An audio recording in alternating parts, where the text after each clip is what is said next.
Greetings everyone, and welcome to my review of the 75298 AT-AT vs Tauntaun Microfighters. So, you know what, let's just get into the build. So I guess it makes sense to go in the order that they are listed on the actual box. So this is the AT-AT Microfighter. We have seen one of these before, and it's similar, it's not identical, which I think is a good thing. It's nice to vary them, mostly because I honestly already owned the original AT-AT.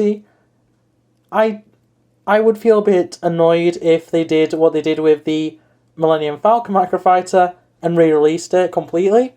It needed to be either better or just different enough that I wouldn't really care. And honestly, this does it. Obviously, I've still got it anyway, so it doesn't really matter, but yeah. The articulation is decent, to be honest. You can't go that far forward with the legs, or back with the legs for that matter, but the actual inward is pretty good, and overall you can get into some very basic walking stances. I know that's not how they're actually supposed to walk, but because of the lack of forward, it actually makes it difficult to get the correct orientation. You can do dog stance, which, dog walkers, it does kind of work. Though, you know, the people that really care about this kind of stuff aren't going to let that slide. But yeah, you can get in plenty of different poses. It's very poseable overall. The neck joint allows for a lot of movement. Unfortunately, the cannons, they are movable, but you have to, manually move them. They are, they're not on a swivel or anything like that. Same with the ones on the chin, which is unfortunate, but it's understandable. However, what isn't necessarily understandable, and I know this is a thing with all microfighters, having the open top kind of bugs me. I wish they just included a 2x4 plate, just to swap out and complete it. That's all I'd want, and then honestly, this is a really cool little thing. Obviously, as is most angles, you don't really notice the fact that it's hollow on top, and especially when you've got the pilot in there, it does make a lot more sense. Which, speaking of the pilot, we may as well look at that figure. And of course, it isn't a pilot, it's a driver. I'm just an idiot. But yeah, it's the version that we've had for the last few years. I already have one of these from the last AT-AT Microfighter, which is funny that they literally haven't changed it at all. In fact, let me just bring that one over. I cannot see a difference. This is the one from the last AT-AT Microfighter, and this is the new one. Could have fooled me. But yeah, overall it is still a very good figure. The printing is very nice, the details overall. The leg printing works really well, blends right into the body, and generally it's fine. One key difference, which I'll just remove the accessories for this, is that we no longer have Angry Clone. So if you don't know what I'm on about, this face was used by clones and essentially all stormtroopers for a very, very long time, and they've stopped. This is more of a Lex Luthor style face, which, you know, I don't think is exactly better, but it works, I like it, and it gives a bit of variety. No back face, of course, it's a Stormtrooper character, it's not going to, but the back torso printing is really good. So, you know, swings and roundabouts, generally, good figure. I should probably also mention that they don't include any regular blasters, but they do have the stud shooters. And I've lost that forever, but that's the general idea. They're okay. And of course the other build is the Tauntaun, which we do have a moulded version, which I do own, I just don't have it to hand. So, let me just grab something to compare it to that's in a similar scale. Here we have whatever the Gungan animal is. They are about the same size, just not length-wise, but yeah, height-wise it's about correct. And yeah, the Tauntaun brick built is a little bit taller, so take it as you will. I don't really mind it, and obviously it's not trying to be scale with the actual mould, or they would have given us the mould. But yeah, overall, really good. I like how it still uses the horn pieces, which you do get a spare set of those, which is really good. And generally, it's a really good overall build. You've got a bit of articulation in the tail, which is cool. And, you know, you got the arms, which, little dinosaur arms, little stubby arms, a little bit of movement there. Something that I've enjoyed messing around with when I was just building this.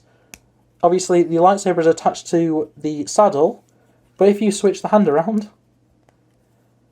there we go. We've got a lightsaber Tauntaun, perfect. Obviously you've got the reins, which can't really be held by a minifigure unfortunately, or not easily in the position that they're at. But overall, still okay. On the other side, we have some binoculars, which are in white. You do also get the grey ones in the set as part of the AT-AT, which is pretty cool. And overall, yeah, it's a very nice little build. The eye print is very nice. It's a common piece now. It used to be very rare. But yeah, overall, very nice. And of course, a Tauntaun would not be complete without a Jedi to sleep in it. So here we are with the Hoth version, the actual proper Hoth version of Luke Skywalker, though you can't really tell because he has these ridiculous goggles on. Moving them out of the way, this is a phenomenal figure. This is one of the main reasons I wanted this set, because for the first time ever, that white is the actual base colour of the head. The skin tone is printed on top of it, which is amazing.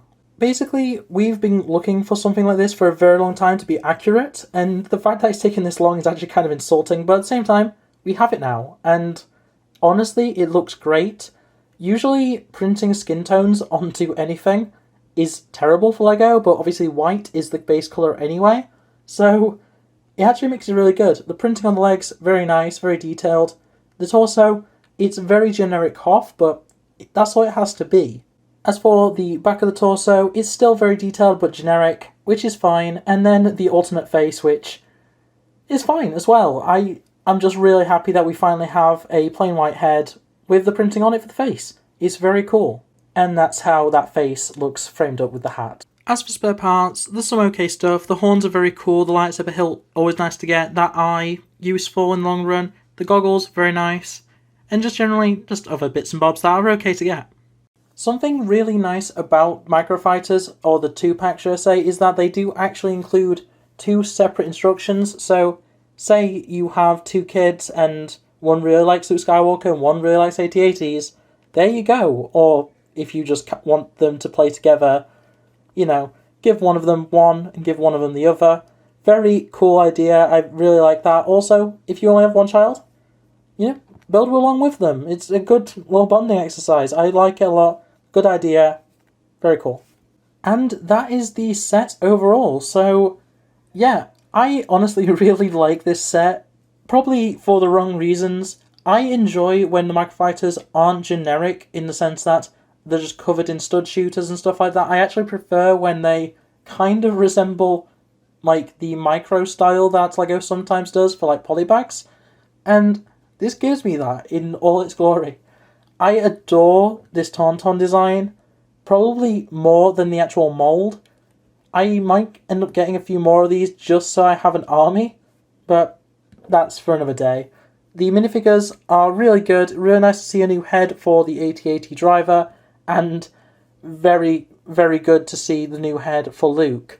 Overall, very good set overall, and honestly I can't suggest it enough. If you're a fan of the Empire Strikes Back, if you're a fan of the Battle of Hoth, go for it. It's really good, and that's really all I can say. So, thanks for watching, like, subscribe, all that jazz, and I'll see you next time.